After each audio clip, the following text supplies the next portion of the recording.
Am I the beep for tipping 83 cents? I went out to dinner with my wife last night. When the bill came, I gave the waitress my card. She came back shortly after looking upset. She slapped the card down on the table and said declined. I thought her tone and brevity was rude. I took out a different card from my wallet and handed it to her. While I was putting the first card in my wallet, she didn't move. I looked at her and said, "You okay?" She said, "If I go back and try to run this, are you still going to be sitting here when I get back?" I asked her if she thought her tone was appropriate for speaking to customers. She said, "You're only a customer if you pay." I asked to speak to her manager. She left with the card. My wife said maybe the waitress had encountered scammers before and was anxious about it. I said being rude and being cautious are two different things. The waitress returned with my card and the slip to fill out. She said this one worked. I'm sorry. I thanked her and took the booklet. Our bill was $91.17. I wrote in 83 cents as the tip and $92 as the total.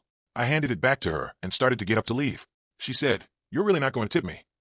I said, "No, you were rude to me." She said, "I have to tip out the bartender and the busboy. I just paid money to serve you." I said, "Well, in the future you shouldn't be so rude." My wife thinks I was an AH to the waitress and should have given her $10 at least because it was an honest misunderstanding. I would have given her $28.83 if she wasn't rude to me. But I don't want to pay to be insulted. Was I the beep? For the record, I called my bank, and the card was flagged for fraud because of a pending $1 change that is often associated with fraud attempts. I resolved it,